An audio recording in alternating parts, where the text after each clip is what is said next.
याची सुरुवात केली संजय राऊत यांनी. महाराष्ट्रामध्ये कधी ही संस्कृती नव्हती की रोज उठून कोणाला तरी शिव्या घाल, तुमच्या माईकच्या समोर थुकायचं, कोणाची चड्डी काढायची, कोणाची नाडी काढायची, कोणाचे अंतर्वस्त्र काय आहेत, कोणावर शिक्का आहे, ही काय भाषा झाली. मी एक मोठी मेजॉरिटी घेऊन बीजेपी मध्ये आलो आमच्या जिल्ह्यात. बीजेपी आम्ही यायच्या अगोदर किती पर्सेंट होती, आम्ही आल्यानंतर आता किती झाली, ह्याचं ऑडिट कोणी सांगू शकतो तुम्हाला, जिल्ह्यात तुम्हाला कोणी सांग. जे कार्यकर्ते आमच्याबरोबर आले, जर त्यांना न्याय मिळत नसेल, मला नेते समजतात, तर नेते म्हणून जर मी यांना न्याय देऊ शकत नाही आणि मी काय भांडणार नाही, कारण का बीजेपी माझा आवडता पक्ष आहे, थांबतो. मला काय, मी बिझनेस करीन, काय ना काहीतरी माझ्या डोक्यात अनेक विचारांवर अवलंबून असणाऱ्या एक वय असते. एक पहिली निवडणूक जे तुम्हाला फॅमिलीवर अवलंबून राहून सुद्धा तुम्हाला निवडून देऊ शकतो, त्याच्यानंतर लोक नाही स्वीकारत. मला काय नाही स्वीकारलं, मी 2 वेळा पराभव झाला माझा. लोक काय बापाला बघून मुलाला मत नाही टाकत, ते दिवस गेले. आमच्या घरावर हे लोक आले, हे हलकट आमच्या घरावर आले होते. आम्ही तिघांपैकी एकही घरामध्ये नाही, घरामध्ये फक्त लेडीज. अचानकपणे आले, घरात घुसायचा प्रयत्न केला, आमचं घर तोडायचा प्रयत्न केला. माझी आई काय तिच्यावर हे झालं असेल, आम्ही ते सगळं आम्ही विसरलो नाही. आम्ही कधी मातोश्रीवर हल्ला केला नाही, आम्ही कधी सेना भवनवर हल्ला केला नाही. ती बाळासाहेबांची वास्तू आहे, करणार सुद्धा नाही. नमस्कार मित्रांनो, आपण आज अशा व्यक्तीचा इंटरव्ह्यू घेतोय, त्या व्यक्तीचं महाराष्ट्रभर एक काम बोलतं, वजन बोलतं, नाव बोलतं, सर्व काही आहे. सिंधुदुर्ग ते मुंबई असा प्रवास करून महाराष्ट्रभर, देशभर एक वेगळी ख्याती निर्माण करणारे निलेश राणे आज आपल्यासोबत आहेत. मला सांगा की कोकण म्हटलं की महाराष्ट्र आणि देश त्याला वेगळ्या पद्धतीने बघतो. आज या कोकणामध्ये बरेच वेगवेगळे विनाशकारी प्रकल्प येऊन थांबलेले आहेत आणि चालू आहेत, त्या संदर्भात काय बोलाल? नाही, प्रकल्प तर आता सध्या तरी मागे जे काही झालं रिफायनरीच्या प्रकल्पानंतर, आता असा कुठलाच प्रकल्प येतोय किंवा चर्चा आहे अशातला भाग नाही. आणि रिफायनरी ही विनाश करणारी रिफायनरी होती असा जो काही समज होता काही लोकांमध्ये, तो आम्ही थोडा पुसायचा प्रयत्न केला, त्यांना सांगायचा प्रयत्न केला की इकडे जर काय झालं तर वाईट झालं तर सगळ्यांनाच, आम्हालाही आमचाही वाईट होणार, आम्ही काय वाचू शकत नाही त्याच्यामध्ये. पण एक मोठी संधी आपल्याकडून जर आपण आपल्या हातातून गेली, परत असे प्रकल्प येणार नाहीत. आणि जर आले नाहीत तर मग उद्या रोजगार आहे, उद्या अनेक गोष्टी इन्फ्रास्ट्रक्चरच्या ज्या काय उभ्या करायच्या आहेत. आपल्याकडे पावसाळा भरपूर आहे, शेतीवर आता अवलंबून राहणारे तरुण कमी झालेत, नोकरीसाठी आता गाव सोडून शहराकडे वळणारे तरुण जास्त आहेत. मग आपल्या कोकणाला जे अर्थकारणाचा सपोर्ट लागेल तो कुठून उभा करायचा? शेतीवर किंवा मासेमारीमध्ये आता तसं अर्थकारण अवलंबून नाही, किंवा तेवढं काय आपल्याला आउटपुट देऊ शकत नाही. शेती राहावी, लोकांनी शेती करावी, त्याच्यामध्ये दुमत नाही. पण आपण जसं साईड बिझनेस म्हणतो, रोजगारासाठी काहीतरी तिकडे इंडस्ट्री यावी. रिफायनरी ही ग्रीन रिफायनरी होती, तेल शुद्धीकरण करण्याची ती रिफायनरी होती. आता त्याच्यामध्ये राजकारण आणि अनेक गोष्टीमध्ये अशा रंगवल्या गेल्या मीडियामध्ये की फार म्हणजे कोकणाला आग लागली, राईट वगैरे झाल्या, असं काही नाही. 200-300 ती लोक होती आंदोलन करणारे, हे मुंबईतून तिकडे गेले होते काही एनजीओ. आणि अशा काही शक्ती होत्या जे देशामध्ये कुठे जरी काही गडबड वाटली किंवा देशाला चांगलं होतंय, त्याच्यामध्ये अनेक शक्त्या होत्या, हे ऍक्टिव्ह होतात, त्यांना सांगावं लागत नाही. म्हणजे आपल्या देशाच्या विरोधात फक्त आतंकवाद हा एकच आक्रमण नाहीये, एक अंडर करंट पण आहे, जी लोक वाट बघतात की कुठे जर ठिणगी पडली आहे तर त्याचा वणवा कसा पेटवावा, त्याच्यासाठी अनेक संघटना काम करतात. आता तो रिफायनरी हा प्रकल्प गेला, आता परत कुठला येईल हे आम्ही सांगू शकत नाही. आम्ही आणायचा प्रयत्न केला, रोजगार, एक छोटी इंडस्ट्री डेव्हलप होईल, अर्थकारण सुधरेल, ह्या कारणासाठी. कोकणामध्ये बरेच प्रकल्प आता येऊ घातलेले आहेत आणि तिथे असं पण एक वातावरण तयार झालं की कोकणाच्या ज्या जमिनी आहेत ते अभाषिक लोकांनी खरेदी केलेल्या आहेत, त्या संदर्भात काय बघा? ग्रामपंचायत या सगळ्या नोंद ज्या आहेत त्या ग्रामपंचायतीमध्ये होतात. बाहेरचा येणारा माणूस हा जबरदस्तीने जमीन घेऊ शकत नाही, जोपर्यंत ग्रामस्थ तिकडचा कोणतरी लोकल, तो मग जिल्हा परिषद सदस्य असू शकतो किंवा ग्रामपंचायतचा सरपंच असू शकतो, सदस्य असू शकतो, हे जोपर्यंत विकणार नाही तोपर्यंत बाहेरचा माणूस त्यांना जबरदस्ती करूच शकत नाही. म्हणजे विकल्या कोणी? आपणच विकतोय, तुम्ही विकू नका. अच्छा, हा झाला एक भाग. तुम्ही हे जे म्हणते ते नाणारमध्ये होत होतं. हम्म.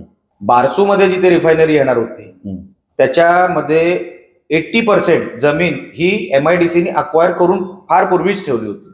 तेव्हा रिफायनरी हा विषय सुद्धा नव्हता. 20% जमीन घ्यायची होती. 20% म्हणजे ते एका गावापुरती ती जमीन होती, त्याला काही एजंट वगैरे लागत नसतो.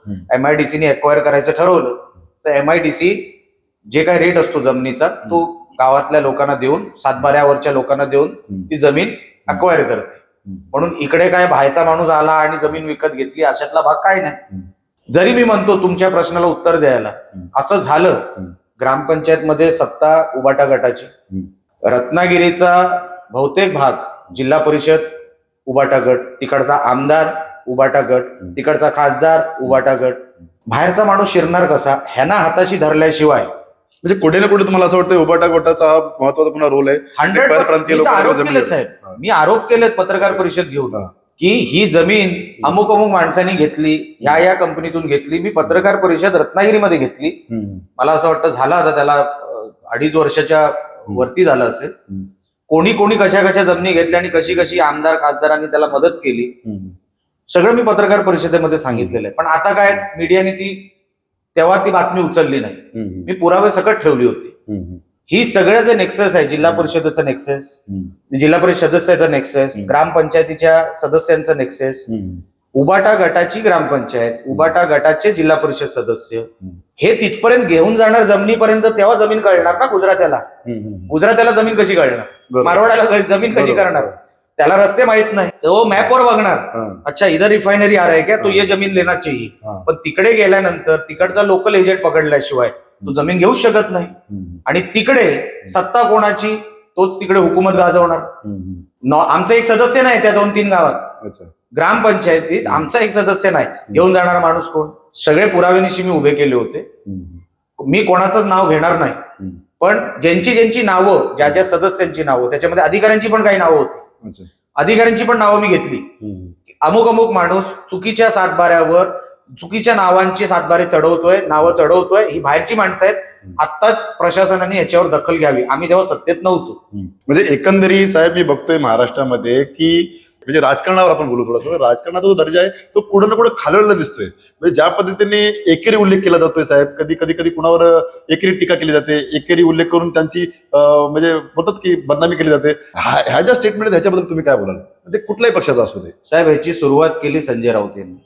महाराष्ट्रामध्ये कधी ही संस्कृती नव्हती की रोज उठून कोणाला तरी शिव्या घाल, तुमच्या माईकच्या समोर थुकायचं, कोणाची चड्डी काढायची, कोणाची नाडी काढायची, कोणाची अंतर्वस्त्र काय आहेत, कोणावर शिक्का आहे. ही काय भाषा झाली साहेब? बघा, जेव्हा एक राज्यसभेचा खासदार ह्या भाषेत बोलतो, ते स्वतःला संपादक वगैरे समजत असतात तर ते सोडून द्या. मी त्यांना पत्रकार संपादक काही समजत नाही, कारण का त्या लेवलचा तो माणूस नाही. पण जर एक राज्यसभेचा खासदार ही भाषा वापरतो, त्याला उत्तर जर आपण चांगल्या भाषेत दिलं तर त्याचा कॉन्फिडन्स वाढतो. त्याला वाटतं की मला कोणच काय बोलू शकत नाही. हा जो एक कल्चरचा भाग झाला ना महाराष्ट्रामध्ये, रोज उठून एक नवीन काहीतरी किडा काढायचा. हातपाय नसतात त्या विषयाला, पण दिवसभर मुख्य विषयापासून हे सगळे विषय लांब ठेवायचे आणि महाराष्ट्राला एका वेगळ्याच दिशेने घेऊन जायचं, जिथे काय कोणाला इंटरेस्ट सुद्धा नसतो. म्हणजे कालचाच विषय बघा, जे संजय राऊत बोलले की म्हणे अजित पवारांच्या आतमधल्या कपड्यांवर भाजपचा शिक्का आहे. तर कोणाच्या आतमध्ये काय आहे, ही काय बोलायची पद्धत झाली? म्हणजे तुम्ही एका उपमुख्यमंत्र्यांबद्दल बोलताय, तुमचे विरोधक असतील, म्हणजे काही माणसांना काही करायचं आहे का? कसं रोखलं पाहिजे? आता हे तिकडनं होते, मग इकडनं पण काउंटर अटॅक होतं, हे रोखलं कसं पाहिजे? म्हणजे काय आम्ही ऐकून घ्यायचं? आमच्या नेत्यांबद्दल कोण काय चुकीचे शब्द वापरत असेल, आम्ही ना ऐकून घेणार, आम्ही त्याच भाषेत त्याला उत्तर देणार. विषय कसा आहे, ते थांबलं कसं पाहिजे? तिकडनं थांबलं पाहिजे, इकडनं, कारण महाराष्ट्र हा जो बघतोय ते वेगळ्या पद्धतीने बघतोय. बघा, महाराष्ट्र बघतच, तुम्ही दाखवायचं सोडून द्या, मीडियाने दाखवायचं सोडून द्यावं ह्या लोकांना. ऑटोमॅटिकली त्यांना नाही दाखवलं मग आम्हाला नका दाखवू. आज विषय काय होतो, तू आमच्या नेत्यांना जर शिव्या घालत असशील तर कुठेतरी आम्हाला पण तुला शिव्या घालाव्या लागणार, आम्हाला आवडत नसलं तरी. अच्छा, कुठल्या कुठल्या भाषेमध्ये कोणाकोणाबद्दल पंतप्रधानांबद्दल बोलतो, तुमच्या आमच्या मुख्यमंत्र्यांबद्दल बोलतो, उपमुख्यमंत्र्यांबद्दल बोलतो. आता उद्धव ठाकरेंची भाषा बघा, कुठल्या भाषेत ते बोलतायत, नेमळट वगैरे वगैरे काय काय बोलतायत ते. म्हणजे त्यांचा तोलच गेलेला आहे. अशी तोल गेलेली माणसं जर काही बोलायला लागली, साहेब मग मला पण अधिकार आहे. आपण सेल्फ डिफेन्स म्हणतो त्याला, तुम्ही दाखवायचं बंद करा, त्याला विषय संपला.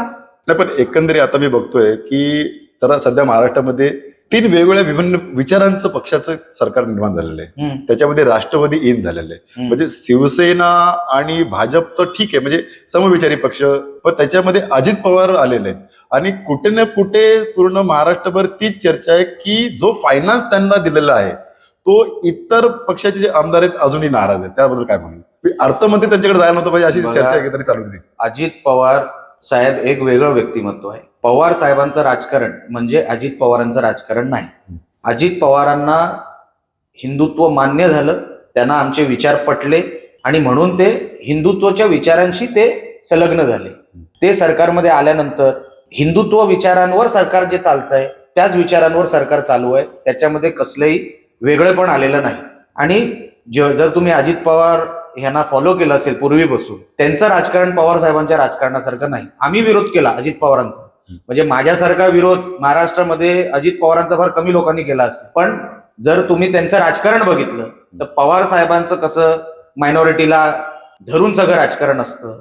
असू दे, माझं त्याच्याबद्दलही काय मत नाही, प्रत्येकाचं राजकारण आपापलं असतं. अजित पवारांचं राजकारण हे वेगळं होतं नेहमी. त्यांना ते किती जरी म्हटलंय, म्हणजे तुम्हाला आठवत असेल मध्ये अजित पवारांनी एका भाषणामध्ये त्यांनी सांगितलं होतं की आता राष्ट्रवादीच्या झेंड्याबरोबर तुम्ही शिवाजी महाराजांचा जो झेंडा आहे तो पण तुम्ही लावायला सुरुवात करा, ज्याला विरोध शरद पवारांनी केला. अच्छा, मला वाटतं ह्याला आता 4-1 वर्ष झाली, 4 ते 5 वर्ष झाली. करोनाच्या अगोदर राष्ट्रवादीच्या झेंड्याबरोबर तुम्ही महाराजांचा जो झेंडा आहे तो पण तुम्ही लावायला सुरुवात करा, हे सांगणारे अजित पवार आणि ते रोखणारे शरद पवार. ते आमच्याकडे आले, ते त्यांचे विचार पवार साहेबांचे तिथेच सोडले आणि हिंदुत्वाच्या विचारांशी ते संलग्न झाले. म्हणून तशी काय त्यांना अडचण येणार नाही. फायनान्सचा विषय जो तुम्ही विचारला, काही लोकांचा अजेंडा असतो सरकारमध्ये, हे बरोबर नाही, 2 गटामध्ये वाद चालू झाले, फायनान्स बरोबर मिळत नाही वगैरे वगैरे. एकाच दुसऱ्या प्रमाणामध्ये एकाच दुसरी केस असू शकते की जिथे कमी मिळालं असेल, पण सरसकट असं चाललंय असं मला तर वाटत नाही. आम्ही पण एक जिल्हा सांभाळ, 2 जिल्हे आमच्याकडेही आहेत, आम्ही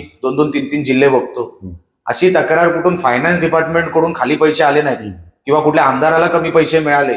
एकाच दुसरा आमदार असू शकतो, बाकी मला असं सरसकट सगळीकडे चाललंय असं मला वाटत नाही. आणि असं वाटतंय तुम्हाला? कारण 100% मुख्यमंत्री साहेब,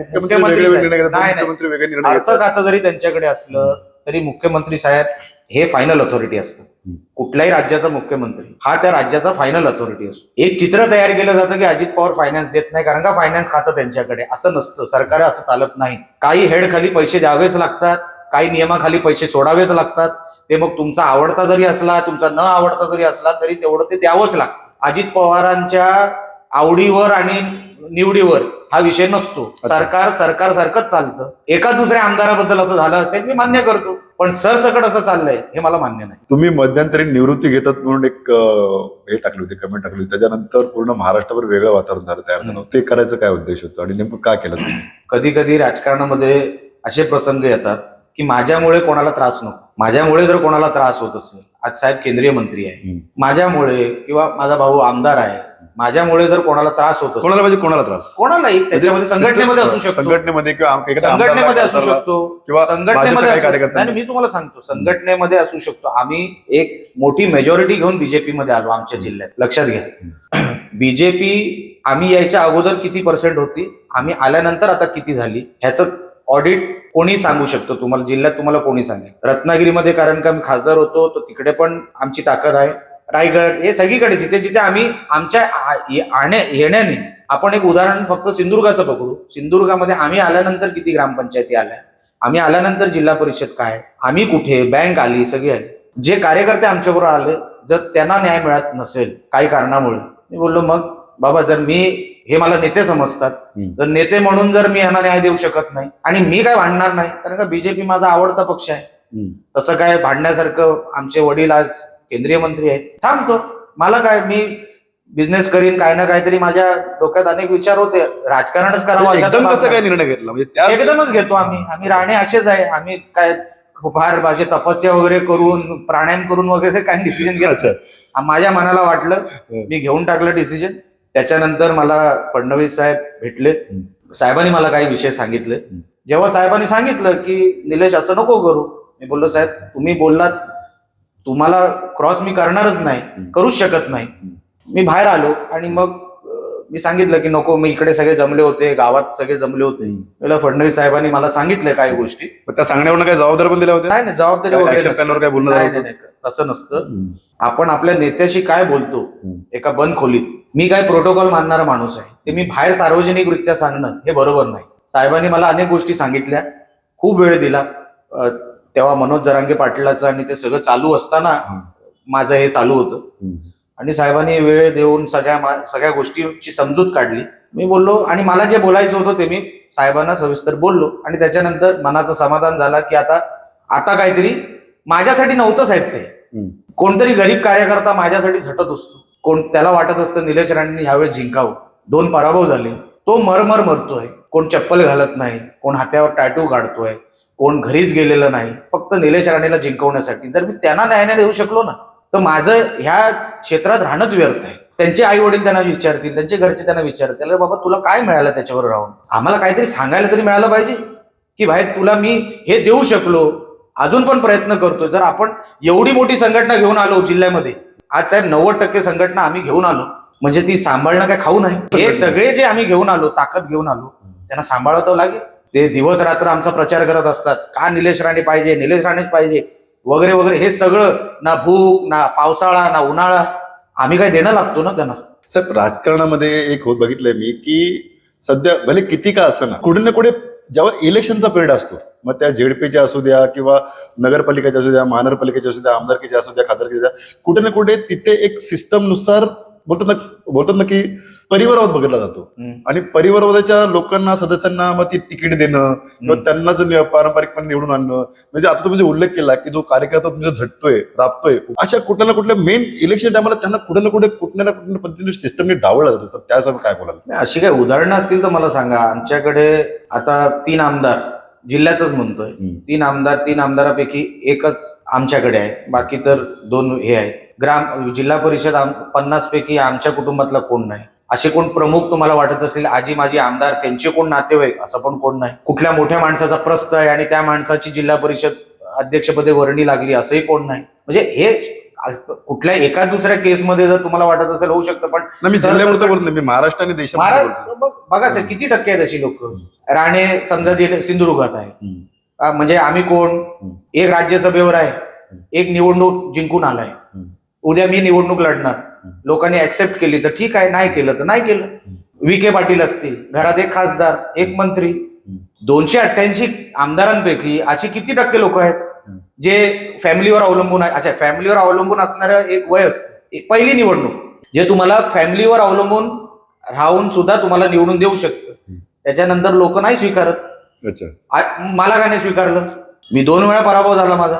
लोक काय बापाला बघून मुलाला मत नाही टाकत, ते दिवस गेले. आता स्वतःसाठी जर कोण काय करत असेल आणि लोकांना पटत असेल तरच लोक ऍक्सेप्ट करतात, नाही तर लोक ऍक्सेप्ट करत नाहीत. तो जमाना गेला.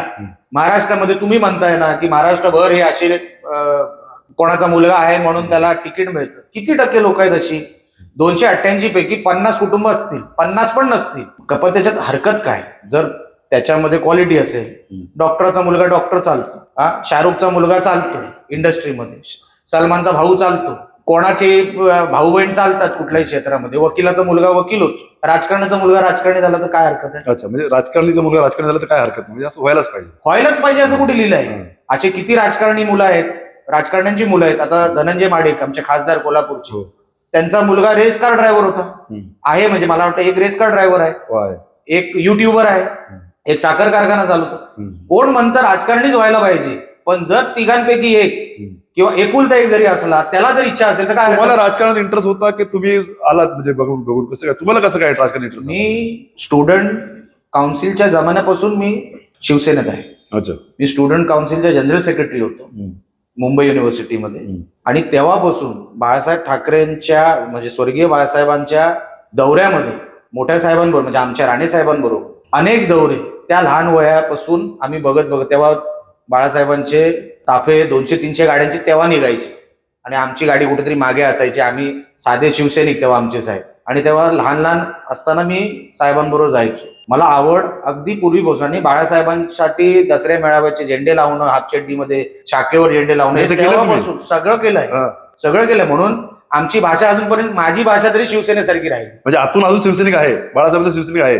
बाळासाहेबांचं शिवसैनिक कोणच काढू शकत नाही. ते आमच्या राणे साहेबांमधून पण कोण काढू शकत. त्यांचं बाळासाहेबांवरचं प्रेम आमचं वेगळं, माझं आणि साहेबांचं जे जे काय बोलायची पद्धत, वागायची पद्धत, मी सांगू बाकीचं कोणाचं मी सांगू शकत नाही. पण आतापासून नाही, मला असं वाटतं, मी नेहमी अनेक वर्ष झाली की जेव्हा खासदारकी लढवायची होती तेव्हा माझी इच्छा नव्हती, माझी आमदारकी लढवायची इच्छा होती. तेव्हा सुरेश प्रभू आमच्याबरोबर येणार होते असं सांगितलं, पण सुरेश प्रभू तिकडेच राहिले, सेनेत राहिले, आम्ही काँग्रेसमध्ये आलो. आता यांच्या म्हणजे आंधळ्यातला काना कोण हा शिकलेला दिसतो, याला करा. तेव्हा 28व्या वयात मला तिकीट पण मिळाली, लोकांनी मला निवडून पण दिलं. तेव्हाही माझी इच्छा नव्हती खासदार व्हायची, माझी आमदार बनायचीच इच्छा होती. साहेबांबरोबर काम करत गेलो जिल्ह्यामध्ये, मुंबईमध्ये, आणि जिथे जिथे कामं होती तिथे नाही. बाकी बाळासाहेबांबरोबर तुम्ही किती वेळा भेटलात आणि बाळासाहेबांबरोबर जी आतापर्यंत तुम्हाला जी कॉम्प्लिमेंट दिली ते अजून पण तुमच्या लक्षात आहे, स्मरणात आहे? कधी कधी वाटतं, कधी एकतात बसलं बाळासाहेब आठवतात की बाबा बाळासाहेबांनी मला थाप दिली होती, ही शब्बासकी दिली होती, आणि ती आठवते का अशी एखादी गोष्ट? 100% असे अनेक आमच्या कुटुंबाचे मेमरीज आहेत. माझे स्वतःचे बाळासाहेबांनी, म्हणजे अनेकांना माहित सुद्धा नसेल, 2004ची जेव्हा निवडणूक होती तेव्हा आमच्या राणे साहेबांनी मला मातोश्रीवर काही कारणासाठी बसवलं होतं. आणि मग बाळासाहेब यायचे, जायचे, डोक्यावर हात ठेवायचे, जेवलास का वगैरे सगळं विचारायचे. आमचे दैवतच बाळासाहेब, आणि त्यांच्याबद्दल जितकं बोलावं, जितकं सांगावं. ती व्यक्ती राजकारणी नव्हती, त्यांना बघितल्यावर एक वेगळं तेज यायचं.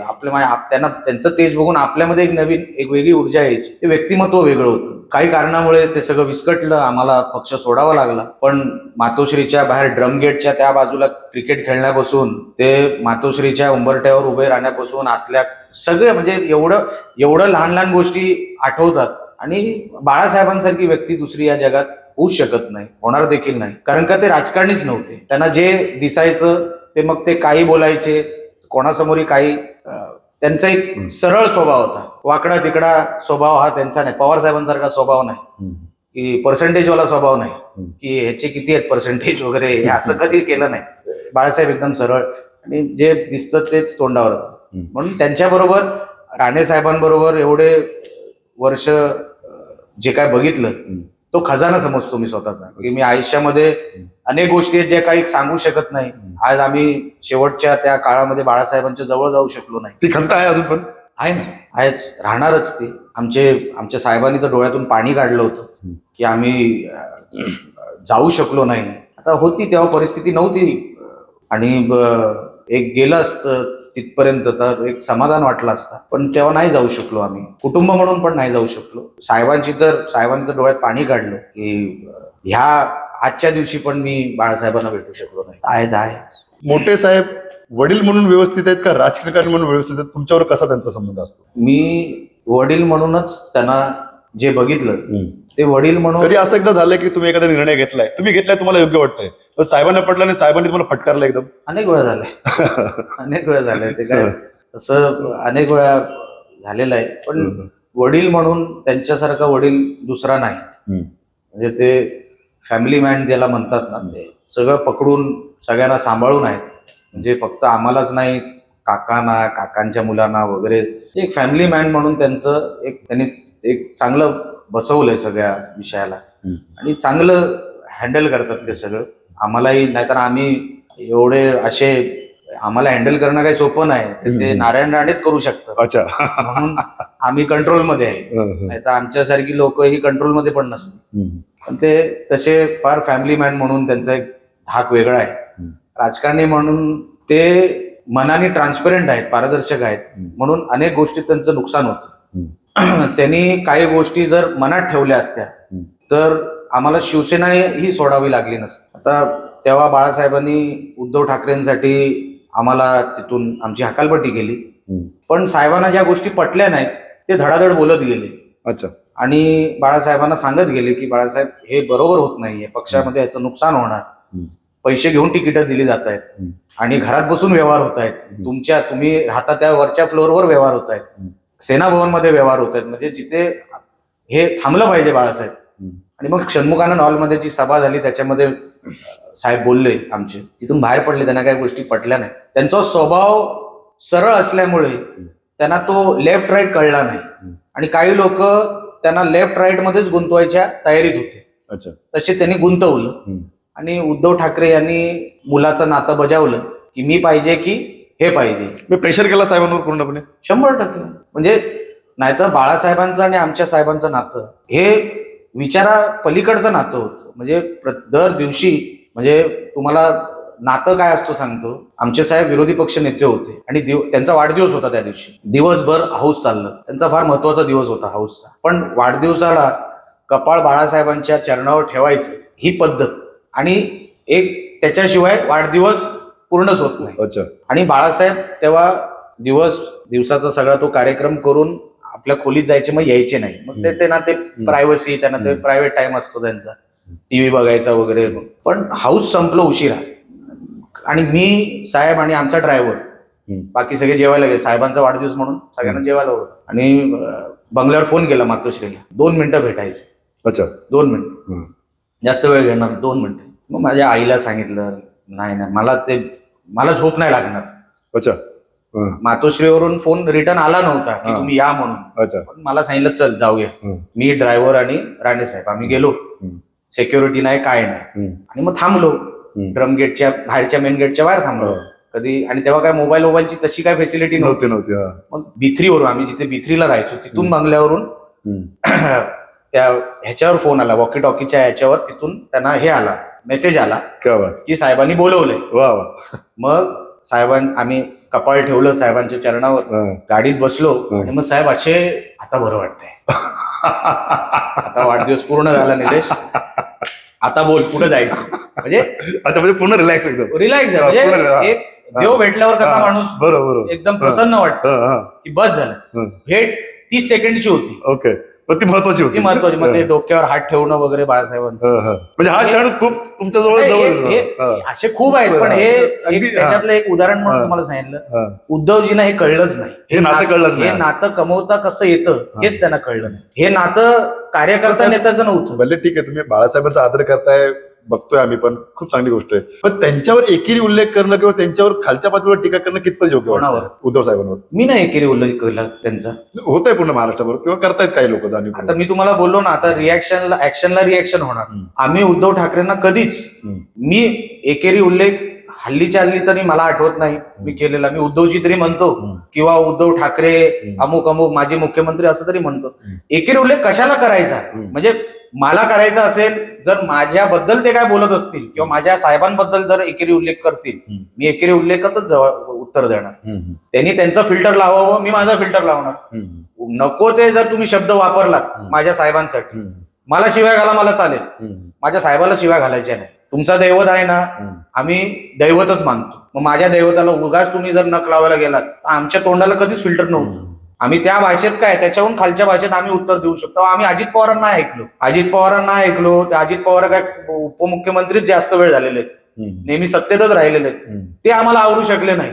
आणि उद्धव ठाकरे मुंबईत राहून आम्हाला आवरू शकले नाही. आमचा एवढाच विषय आहे, तुम्ही मर्यादा पाळा, आम्ही मर्यादेत राहतो. कधी राणेंनी मर्यादा ओलांडली नाही. एक मला प्रसंग सांगा जिथे राणे गेले. आमच्या घरावर हे लोक आले, हे हलकट आमच्या घरावर आले होते. आम्ही तिघांपैकी एकही घरामध्ये नाही. घरामध्ये फक्त लेडीज.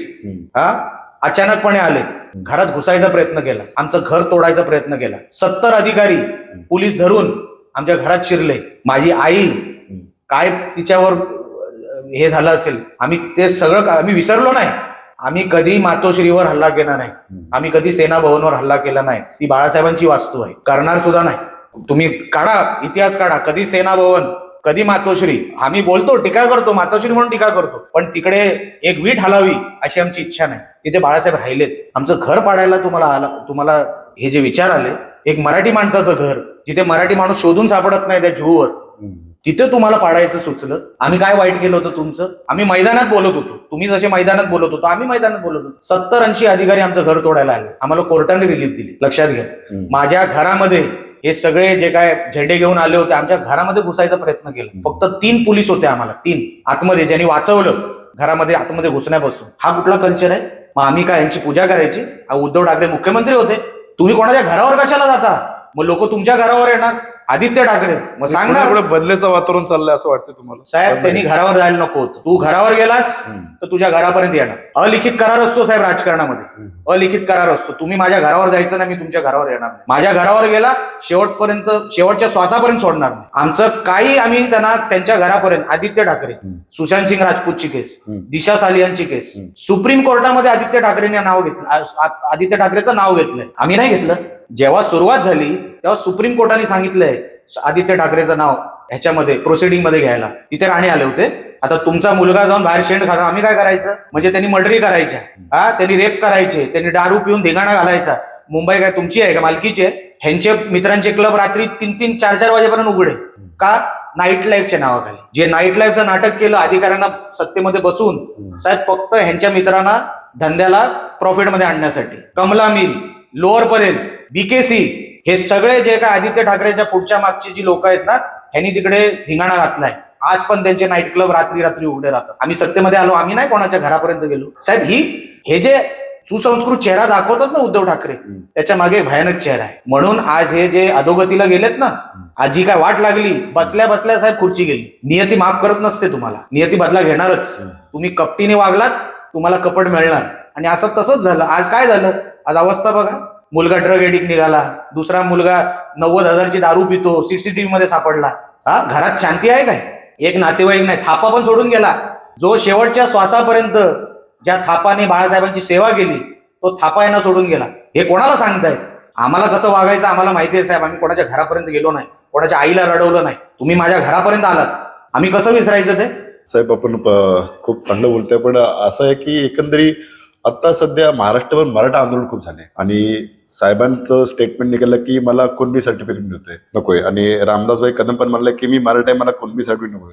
तर एकंदरीत मराठा आरक्षण बरोबर तुमचं काय मत आहे आणि काय बोलाल तुम्ही? मी सुरुवातीपासून आतापर्यंत साहेब ह्या विषयावर एक चकार शब्द सुद्धा काढलेला नाही. हे आंदोलन सुरू केलं मनोज जरांगे पाटलांनी, ते अंतापर्यंत कसं घेऊन जायचं, त्याचं रिझल्ट ओरिएंटेड कसं घेऊन जायचं, हे मनोज जरांगे पाटीलच ठरवते. त्यांचा डायरेक्ट डायलॉग सरकारशी चालू आहे, सरकार त्यांच्याशी डायरेक्ट बोलत आहे, मुख्यमंत्री साहेब स्वतः लीड करत आहेत. मी त्याच्यावर बोलणं योग्य नाही, कारण का आता ऑलरेडी ते कायद्याच्या चौकटीत आलेलं आहे. मराठाच्या दोन नेत्यांनी स्टेटमेंट दिले होते, महाराष्ट्रात आम्ही मराठा आहोत, आम्हाला कुणबी सर्टिफिकेट नको. त्याच्या मागचं कारण आहे, मराठवाड्यामध्ये कुणबी मराठा एक सर्टिफिकेट म्हणून तिथे वावरता येतं. कुणबी मराठा म्हणजे एक समजला जातो. कोकणामध्ये कुणबी वेगळा आहे, कुणबी ऑलरेडी ओबीसी मध्ये आहे. कोकणामध्ये जो कुणबी आहे समाज तो ऑलरेडी ओबीसी मध्ये आहे, इथे मराठा ओबीसी मध्ये नाहीये. तर जेवढे कुणबी प्रमाणपत्र आहेत मराठवाड्यामध्ये, निजामांच्या काळापासून ते नंतरपर्यंत मराठवाड्यामध्ये आणि विदर्भात पण 2-3 जिल्ह्यांमध्ये कुणबी मराठा एक समाज आहे. कोकणामध्ये कुणबी मराठा हा समाज नाहीये. कुणबी समाज वेगळा आहे, मराठा समाज वेगळा आहे. तुम्ही मराठ्यांच्या मागणीवर, मागणी कितीची आहे? 16%. मराठ्यांच्या मागणीवर जर तुम्ही ओबीसी कुणब्यांच्या मध्ये मराठ्यांना घुसवणार असाल तर मराठ्यांचाच पर्सेंटेज कमी येणार. आपण जी काय मागणी करतोय ती पर्सेंटेज वाईज कमी होणार. काही लोकांना ते हवं असेल ती मराठी कमी व्हावं, काही लोकांना नको असेल. मध्ये एवढ्या जाती आहेत ऑलरेडी, त्याच्यामध्ये मराठा समाजाला काय मिळणार आहे? साहेब बोलले की बाबा पहिलं समजून घ्या, तुम्ही म्हणजे मराठा समाज नाही.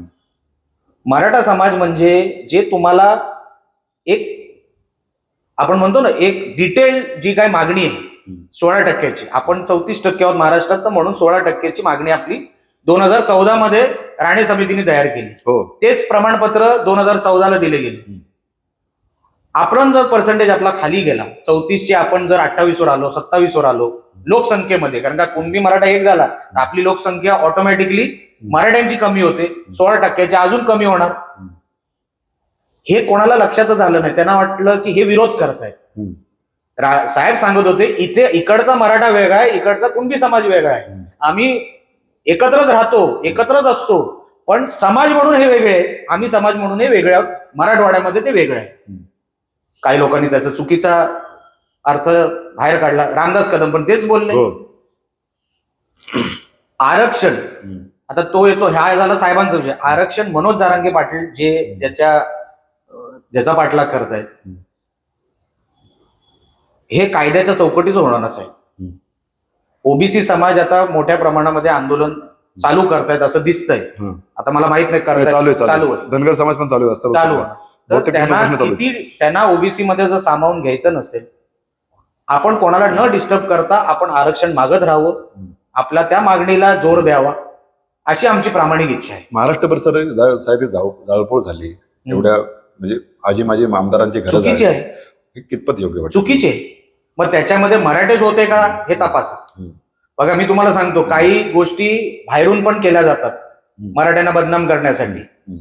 त्याच्यामध्ये ते खरंच होते का ह्याचा तपास घ्या, की ही मराठा पोरं होती का. जर एक थर्ड एलिमेंट तयार होतं जाळपोळ करणारं, म्हणजे ते सगळेच क्रांतिकारी असतात असं नाही. त्याच्यामध्ये दुसरे पण लोक घुसतात आणि हे जाळपोळ सुरू होतं. पण जाळपोळ झाली या गोष्टी 100% होता कामा नाही. आणि ज्यांनी जर मुद्दामून केल्या असतील त्यांना शिक्षा झाली पाहिजे. आता सध्या 2024चे इलेक्शन फार जवळ आले. तुमची तयारी कशी आहे? कसं प्लॅनिंग आहे तुमचं? माझी तयारी साहेब चालू आहे, कधी थांबली नव्हती. मी साहेब कधी थांबलो नाही, म्हणून कदाचित काही लोकांना वाटलं की आता झालं ना 2 वेळा तरी थांबत नाही. पण साहेब या वेळेला मला खात्री आहे की सगळं जे काही चित्र आहे ते लोकांना आता कळलेलं आहे की ज्यांना निवडून दिलं ते आता काही कामाचे राहिले नाहीत. त्यांनी काहीच केलं नाही मागचे 9-9.5 वर्ष. आणि हा चांगला दिसतोय, आता कामाला लागलाय निलेश राणे. आता ह्याला चान्स आपण देऊया असं साहेब. आता महाराष्ट्रामध्ये 2 शिवसेना तयार झालेल्या आहेत, 2 राष्ट्रवादी तयार झालेल्या आहेत. ठीक आहे, बीजेपी एकच चेहरा आहे. ठीक आहे, पण तरी पण या 2 शिवसेनेमध्ये आणि 1 बीजेपी 2 राष्ट्रवादीमध्ये असं वाटतंय परत आपल्याला काहीतरी पुढे वेगळं राजकारण बघायला भेटेल किंवा आपली जी सीट आहे ती सिक्युअर असेल. कोकणामध्ये साहेब मी जिथे लढवणार आहे तिथे राष्ट्रवादी नाहीच आहे, नावाला सुद्धा नाही. म्हणून फार मोठा फरक राष्ट्रवादीचा ह्याच्यावर पडेल ह्या जिल्ह्यावर असं होणार नाही, कारण का तिथे नाहीच, एक सदस्य देखील नाहीये त्यांचं. अच्छा. आणि युतीच्या फॉर्म्युलानुसार जी काय बोलणी होईल 2024ला त्याच्यामध्ये आम्ही सीट काढतोय. कारण का इकडे राष्ट्रवादी, शिवसेना आणि बीजेपी असे तिघांचं त्रिकूट नाहीये. इथे शिवसेना आणि बीजेपी असे 2च पक्ष आहेत. इथे नावाला पण तसा 2 शिवसेनेमुळे काय फरक पडेल का? नाही, काहीच नाही. माझ्या समोरचा जो स्पर्धक आहे तो उबाटाकडेच आहे ना. ते तर आहेच. संपलं आता साहेब, आटपत आला. आम्ही त्यांना जे काय आम्हाला दिसतंय ते डिलिव्हरच करू शकले नाहीत, म्हणून लोकांनी त्यांना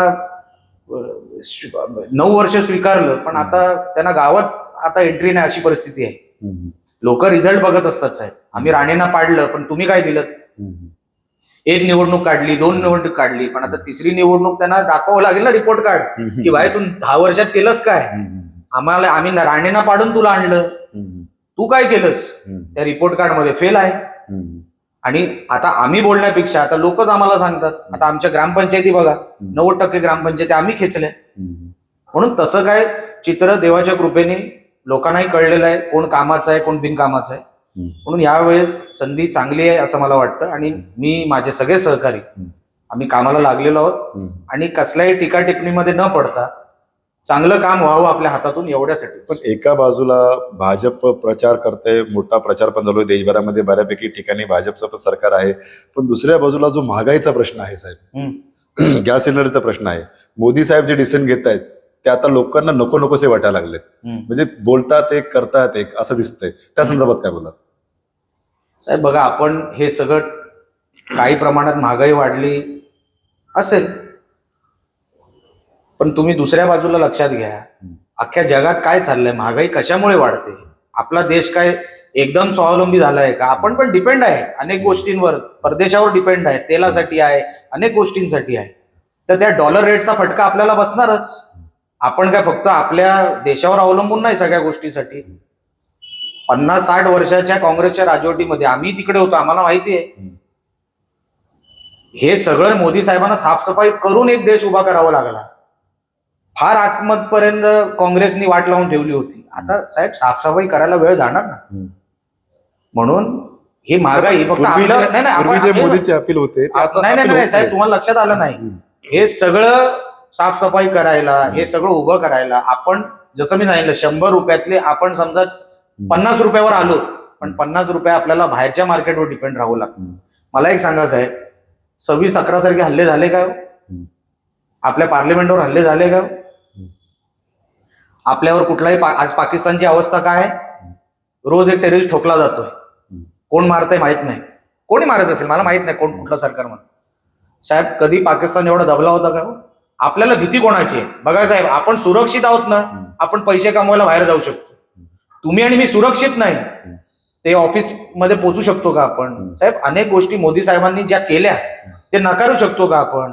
हल्ले झाले का आपल्यावर? आपण आज सगळे सण हिंदूंचे किती मोठ्या प्रमाणात साजरे करायला लागलो, गर्दी हे ते. साहेब आपण एक गोष्ट महागाईची, जी 100% मोदी साहेबांची चूक नाहीये, आपल्याला परदेशातून अनेक गोष्टी घ्याव्या लागतात आणि त्या महागात घ्याव्या लागतात आणि प्रॉपगंडा आहे. पण एक दिसतंय चित्र. मला एक सांगा, राहुल गांधी जे बडबड करतात, काय प्लॅन आहे त्यांच्याकडे?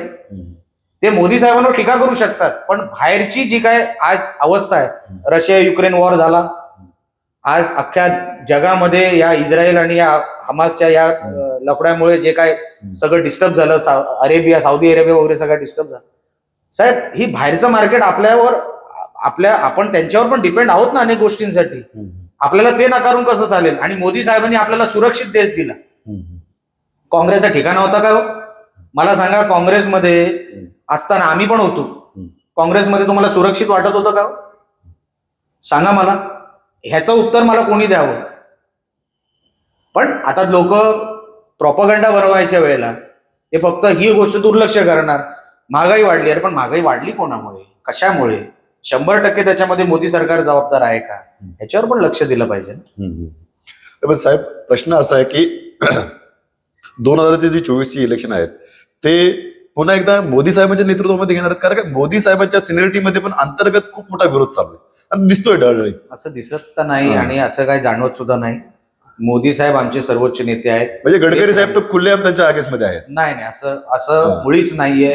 असं कुठेतरी जर तुम्हाला काय चुकीचं मोबाईलवर काय न्यूज हल्ली कोणी रिकामटेकडा असतो ते काय बनवत असतो, असं काही नाही. मोदी साहेबांबरोबर गडकरी साहेब असतील, सगळी जी काय मंत्री पद आहेत किंवा मंत्री आहेत, RSS पासून सगळे हे फक्त मोदी साहेबांच्या मागे उभे आहेत. मोदी साहेबांना परत पंतप्रधान करायचं आहे. सगळे अलायन्स पार्टनर, मग ते शिंदे साहेब असतील, अजित पवार असतील, सगळे जे कोण आहेत ते सगळे मोदी साहेबांवर विश्वास ठेवून, त्यांच्या विश्वासावरच सरकार चालू आहेत, राज्य सरकाराची पण. म्हणून मोदी साहेबांवर अविश्वास माझ्या वाचण्यात, बघण्यात, बोलण्यात कुठेही आलेला नाही. त्यांच्या विश्वासावरच आम्ही 2024 लढवणार आणि जिंकणार सुद्धा. शेवटचा प्रश्न, राणे म्हटलं की महाराष्ट्र, राणे म्हटलं की महाराष्ट्र ऐकतो, राणे म्हटलं की देश ऐकतो. राणेंची सुरुवात झाली शिवसेनेपासनं, तिकडून गेली काँग्रेसकडनं, आता बीजेपीकडनं. मग राणे स्वतःचा पक्ष काय नाही स्थापन करत? कारण एवढी ताकद आहे की ती स्वतःचे आमदार खासदार आणू शकतात. प्रयत्न केला होता पण तो पूर्ण झाला नाहीये. आम्ही साहेब तसा विचारच, फक्त जाऊन बसणं वगैरे हा आमच्या डोक्यात तसा विचार नसतो. आमच्या बरोबरची एवढी लोक आहेत, त्यांचं कुठेतरी चांगलं व्हावं, भलं व्हावं, पॉलिटिकल डिसिजन घ्यावे लागतात. आता साहेब ही सगळ्या छोट्या जिल्हा बँक हे ते सगळं, किंवा महाराष्ट्रातल्या कुठल्याही कानाकोपऱ्यामध्ये साहेबांचे प्रत्येक जिल्ह्यामध्ये कार्यकर्ते आहेत. स्वतःचा पक्ष काढणं वगैरे साहेबांनी एक तेव्हा अरेंजमेंट होती, त्या अरेंजमेंटच्या नुसार आम्ही ते केलं होतं, पण ते अरेंजमेंट पुरतच होतं. पण बीजेपी सारखा पक्ष एक आयडिओलॉजी घेऊन चालणारा पक्ष, आणि ती आयडिओलॉजी आम्हाला पटली साहेबांना की उद्या अनेक गोष्टी आपल्याला ह्या पक्षामध्ये राहून, मंत्रीपद जाऊ दे, ते काय मंत्रीपद येतात आणि जातात, पण आयडिओलॉजिकली आपण ह्याच्यात फिट बसतो. आता जसे उद्धव ठाकरेंनी वगैरे आयडिओलॉजी सोडली, ते आयडिओलॉजीला आपण फिट बसतो. काँग्रेसमध्ये आमचं चेंगराचेंगरीच झाली, म्हणजे तिकडे जाण्यापासून आमचे विचारच पटत नव्हते. आम्ही त्याच्यातून बरं झालं बाहेर आलो आणि आम्ही योग्य ठिकाणी आलो. पण साहेब दुसरं पक्ष काढणं, आम्ही योग्य पक्षात आलो, त्या गोष्टीचं समाधान आहे. आणि सध्या तरी हा फुल स्टॉप आहे. फुल स्टॉपच आहे ना. फुल स्टॉप आम्ही वाक्यच लिहायचं सोडून दिलं पुढचं, तर फुल स्टॉपच समजायचं. म्हणून आता किती जरी तुम्ही सांगितलं तरी आम्ही बीजेपी मध्ये समाधानी आहोत. वडील आज केंद्रीय मंत्री आहे. उद्या हे सगळं आम्हाला एवढा मान सन्मान पक्षामध्ये मिळतो, कुठेही आम्हाला कसलीच तक्रार नाही. आमची जी काय अडचण होती मधल्या काळामध्ये जे त्याचा प्रश्न हं. तुम्ही मला विचारला हं. ते आता आमच्या साहेबांनी म्हणजे फडणवीस साहेबांनी ते बऱ्यापैकी हँडल केलेलं आहे, म्हणून तसं आता काहीच नाही. धन्यवाद निलेश राणे. एक महाराष्ट्राचा बुलंद आवाज आहे, महाराष्ट्रभर त्यांची एक वेगळी ख्याती आहे आणि विशेषतः कोकण आणि मुंबई हा जो दुवा त्यांनी व्यवस्थित तरुणांमध्ये पेरला आहे ते अख्ख्या महाराष्ट्राने बघितले. त्यांचे डिसिजन हे भाजपचे वरिष्ठ नेते ह्यांनाही खूप चांगले आवडतात. ते स्वतः ग्रॉस रेटवर एक काम करतात आणि कोकणी माणसांसाठी आणि मुंबईकरांसाठी ते कंटिन्यू आक्रमक असतात. मराठा बांधवांसाठी आक्रमक असतात, मराठी माणसासाठी आक्रमक असतात. असे निलेश राणे समोर आज आमचा संवाद झालेला आहे. धन्यवाद निलेश राणे साहेब. Thank you so much.